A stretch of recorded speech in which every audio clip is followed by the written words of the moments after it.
Quando eu tinha 14 anos, não tinha um computador em casa, então nem pensar em internet na época.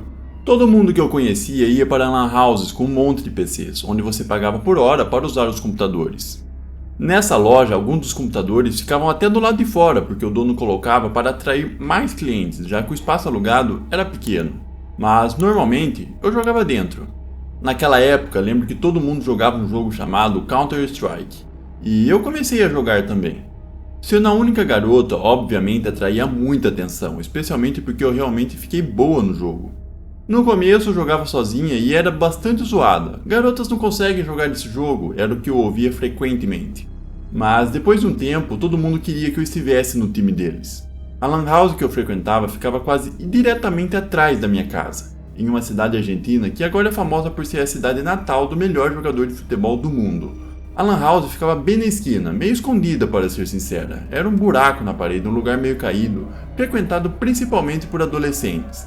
Apenas alguns adultos apareciam para imprimir documentos ou algo assim, e foi assim que esse cara começou a aparecer.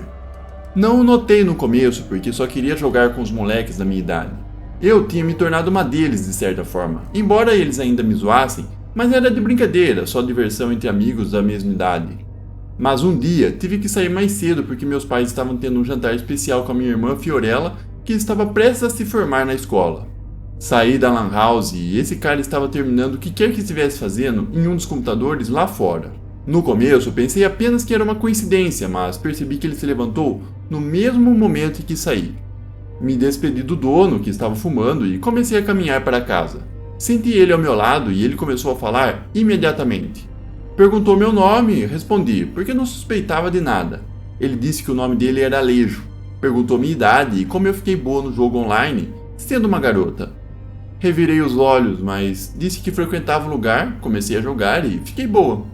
Já estava chegando perto da minha casa, ele provavelmente já sabia onde eu morava. Não era exatamente um segredo, eu andava até a lan house e outros lugares, mas mesmo assim, não queria que ele me seguisse de perto.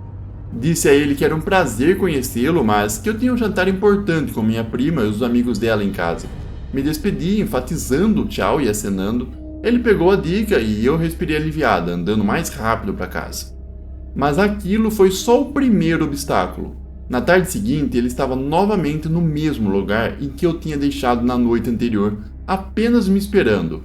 Fiquei um pouco assustada, mas continuei andando. Ele começou a falar de novo, contando sobre ele mesmo, dizendo que tinha 22 anos, era eletricista, tinha trabalho, podia me dar presentes e me levar ao cinema. Eu não estava interessada, disse isso diretamente. Falei que tinha 14 anos, que um cara de 22 anos deveria procurar alguém da idade dele, e ele disse que não gostava das garotas da idade dele porque eram superficiais e só se importavam com dinheiro. Ele tinha me visto na lan house, jogando e rindo com os caras, e eu era madura aos olhos dele. A garota mais bonita da cidade. O que fosse, eu não queria nada com ele. Repeti isso e cheguei em lan house. Felizmente ele não entrou nem me incomodou mais, mas ficou lá fora enquanto eu jogava. Cerca de 1 hora depois de eu ter chegado, fui morta no jogo. Olhei rapidamente para fora e ele tinha ido embora. Decidi encerrar mais cedo porque não gostei da ideia de que o Counter-Strike, meu passatempo favorito naquele verão, fosse arruinado. Mesmo os caras ficaram decepcionados com minha saída, mas eu não queria contar para eles sobre o cara. Ele me deixava desconfortável, mas ainda não tinha feito nada. No dia seguinte, cheguei um pouco mais cedo do que o habitual, e ele não estava por perto. Lembro de sorrir aliviada, pensando que ele tinha entendido a mensagem e esperava que ele me deixasse em paz. Continuei jogando com os desconhecidos online até que o resto dos caras chegasse. Mas então ele apareceu. Dessa vez entrou e sentou no computador ao lado do meu. Clicava em coisas, mas eu não estava prestando atenção.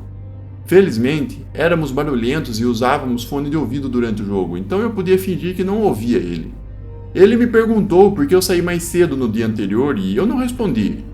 Perguntou por que eu não esperei ele para me acompanhar. Começou a falar que as ruas eram perigosas para garotas como eu ficarem sozinhas. Sim, eu sei disso, são inseguras por causa de pessoas como você. Queria gritar, mas só pensei. Cliquei no mouse um pouco bruscamente, imaginando matá-lo no jogo. Ele continuou falando mesmo quando eu não respondia. Começou a fazer promessas que eu nunca teria que trabalhar se estivesse com ele, que ganharia presentes porque ele tinha trabalho. Eu percebi que ele estava falando baixo o suficiente para os outros caras não ouvirem. E minha pele estava arrepiada, mas eu estava fingindo não ouvir nada. Depois de muito tempo, ele se levantou, foi para fora e falou com o dono. Finalmente não consegui ouvi-lo mais. Saí mais cedo no dia anterior porque ele sumiu por um segundo, mas dessa vez ele ainda estava lá quando eu queria ir embora no meu horário habitual. Esperei um pouco, apenas continuando a jogar até que os caras finalmente terminaram e saí com eles. Ele não me seguiu, estava conversando com um dos garotos, Santi, o tempo todo enquanto caminhávamos pela minha casa. Me despedi e entrei, sendo repreendida por minha mãe por estar fora muito mais tarde do que eu disse que estaria e por ficar com os meninos. Eu apenas aceitei, porque sabia que isso ia acontecer.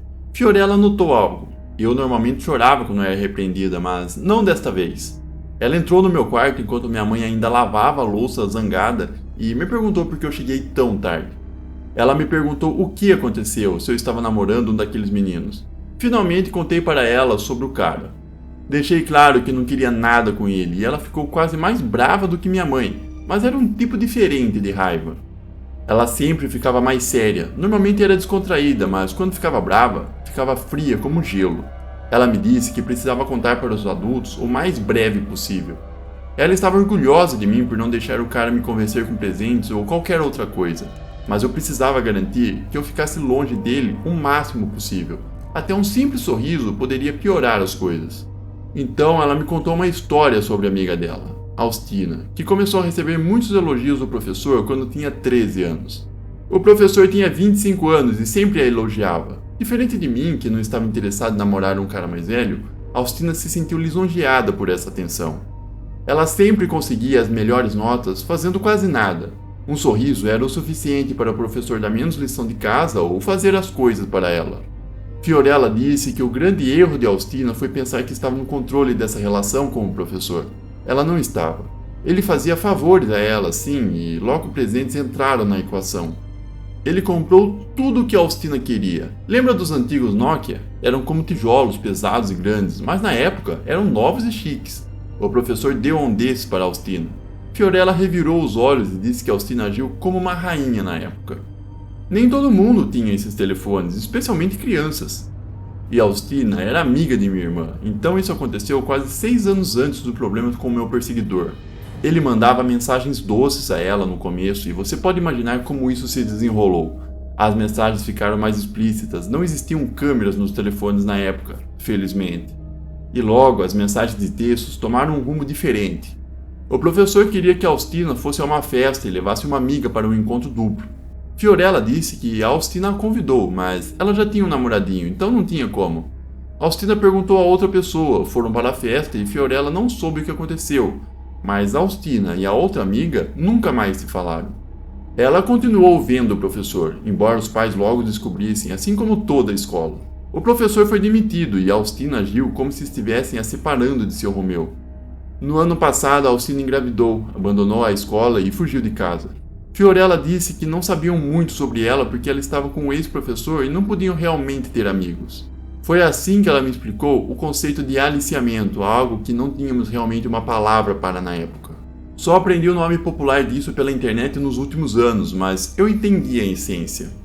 Fiorella disse que os homens que se aproximam de meninas querem uma coisa, além de outras coisas, e isso é controle. Então ela me disse que eu precisava parar de ir àquela lan house ou começar a contar para os outros o que estava acontecendo. Eu disse que não era justo ter que abrir mão de algo que eu amo porque algum idiota decidiu me perseguir, e Fiorella concordou. Então ela começou a andar comigo e me buscar em alguns dias que ela via o cara. No primeiro dia ele parecia se afastar um pouco, mas naquela noite achei que o vi no canto do olho enquanto caminhava, mas não tinha certeza porque Fiorella ainda estava comigo. Mas ela não podia estar ao meu lado o tempo todo. Nenhuma de nós queria contar para os nossos pais, porque eles limitariam nossas saídas. Fiorella convenceu minha mãe de que era melhor eu ir para casa com meus amigos do que sozinha. Minha mãe viu razão pela primeira vez e assim que me aproximei dos meus amigos do Counter-Strike, especialmente Santi, eu ia para casa com ele e outro garoto, Beto, na maioria das noites. Santi tinha minha idade e Beto tinha 13 anos. O perseguidor só apareceu uma vez, mas acho que ele percebeu que minha irmã não estava mais por perto. Estava esperando os garotos pararem de me levar para casa. Azar o dele, porque Santi se tornou meu primeiro namorado. Beto era o melhor amigo dele e nos tornamos inseparáveis. Passamos o começo daquele verão apenas jogando o jogo, mas de repente queríamos fazer mais coisas. Fomos ao cinema, boliche, o irmão de Beto era skatista e queria ser profissional, então fomos a algumas de suas competições. O verão passou sem outra aparição daquele perseguidor da Lan House. Ainda jogávamos, mas a frequência diminuiu de todos os dias para talvez 2 vezes por semana. Ele deve ter esquecido de mim ou simplesmente não conseguiu me rastrear, eu acho. A escola recomeçou e minha mãe me disse para me inscrever em algum esporte, então escolhi vôlei. Foi divertido, tínhamos o treinador Andréas, que era exigente, mas todos tínhamos que melhorar antes das competições intercolegiais começarem. Foi quando ele apareceu novamente. Não sei como, mas ele estava bem do lado de fora da minha escola quando terminamos o treino de vôlei em um dia. O vôlei era uma atividade extracurricular na mesma instituição. Eu fiquei irritado e sabia que as pessoas ainda estavam ao meu redor.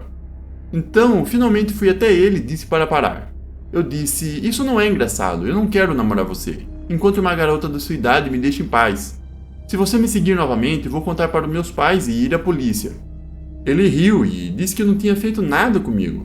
E eu o chamei de estranho e disse que apenas perdedores iriam atrás de garotas mais jovens. Ele ficou irritado e quase agarrou meu braço, mas fui mais rápida. Ele começou a rir de novo, mas era um som muito estranho. Honestamente, não parecia normal. Ele disse que eu estava agindo como uma pirralha agora que tinha um namorado. Eu ri de volta, mas estava apenas fingindo ser corajosa. Disse, sim, eu tenho namorado, e se o Santi descobrir sobre você, ele vai ficar bravo. Eu parei de falar com ele e fui embora para pegar meu ônibus, mas lembro-me das suas palavras enquanto entrava. Seu namorado não vai durar muito, mas eu não vou parar, eu sempre consigo o que eu quero. Eu não podia mais suportar aquilo. Eu tinha avisado outras vezes e ele não estava envergonhado ou qualquer outra coisa do tipo. Eu pensei que ele tinha medo de ser visto, mas parecia que ele não tinha medo algum. Então, por que recuar nas outras vezes? Ele ficou mais audacioso, mas por que agora? Ainda não sabia o que fazer, mas não contei para minha mãe ou para ninguém. E tentei esquecer, porque de certa forma, ele estava certo. Ninguém faria nada, porque o cara estava lá. Tecnicamente eu não tinha me tocado porque eu me afastei e ele não me prejudicou de forma alguma. Eu não achava que repetir as palavras dele seriam suficientes para a polícia sequer ouvir e ele estava certo sobre outra coisa. Santi não estava lá por muito tempo. Fui à escola de Santi surpreendê-lo em um dia que não tinha treino de vôlei, mas ele estava de mãos dadas com outra garota. Lembro-me de fazer um escândalo, quer dizer, eu tinha 14 anos e a namorada dele apenas riu de mim, e outros se juntaram a ela. Então eu apenas voltei sozinha. Precisava me acalmar antes de chegar em casa. Então me sentei em um parque, bem, não era exatamente um parque, era como uma pequena praça a algumas quadras de distância da minha casa, com alguns bancos e árvores. Depois de uns 20 minutos, juro que tive um sexto sentido, pois ouvi vindo de longe. Ou ouvi chamando meu nome e me xingando. E me xinguei por ter dito meu nome no início do verão. Continuei correndo e diminui apenas ao alcançar a Lan House na esquina. Ele havia sumido, ou pelo menos recuado ou se escondido. Fui para casa e todos os pensamentos sobre Santi desapareceram. Eu tinha um problema maior do que um estúpido garoto de 14 anos. No dia seguinte fui para o treino de vôlei e ele estava lá fora. Sabia que dessa vez não seria tão fácil me livrar dele como da última vez, e não podia simplesmente correr para casa pois estava longe e precisava pegar o ônibus. Virei e minhas amigas de vôlei me viram andando para cima e para baixo perto da cerca da escola. Perguntaram o que estava acontecendo e eu apenas disse que aquele homem estava me perseguindo há meses. Eu disse que não queria nada com ele, mas ele continuava aparecendo e acho que só vai piorar. Elas disseram que iriam para casa comigo. E eu realmente não queria. Queria ser corajosa e não colocar mais ninguém em perigo. Éramos todas meninas, mas eu apenas disse sim. Começamos a andar e uma vez que estávamos longe da escola, ele se aproximou. Ei, vou levá-la para casa, disse ele, como se tivesse alguma autoridade. Você tá louco? Sai daqui. As outras disseram algo parecido e ele realmente empurrou uma delas. Eu gritei e houve um tumulto com aquelas duas garotas tentando afastá-lo de mim. Pare, pare, pare. Eu continuei gritando, uma das garotas caiu de bunda e parecia muito doloroso. Ele empurrou a outra e agarrou meu cabelo. Lembro-me de ver os olhos dele enquanto cuspia no meu rosto com o pior hálito que já cheirei. Ele disse, você testou minha paciência o suficiente e você está vindo comigo agora. Ele agarrou meu braço com força, quase torcendo minha pele, e puxou. Eu estava usando todo o meu peso para ficar para trás, mas meus sapatos não conseguiam encontrar tração no cimento liso. Mas, de repente, uma bola de vôlei acertou a cabeça dele, e vi como ele inclinava e ouvi o eco do contato. Ele largou, pegando um lado da cabeça para esfregar a dor enquanto eu corria para longe. Era Andréas, o treinador. Ele gritava com o cara, perguntando se ele era louco por tocar nas garotas pequenas, dizendo que já tinha chamado a polícia, gritando para ele ir embora. Quando o perseguidor não se mexia, Andreas usou a outra bola de vôlei que estava carregando e jogou nele. Dessa vez atingiu em cheio o nariz e gritou com sangue escorrendo do nariz. Todas as garotas agora estavam atrás do treinador Andreas, que continuava a gritar para o cara ir embora. Eu fui até Andreas e contei a ele tudo o que tinha acontecido.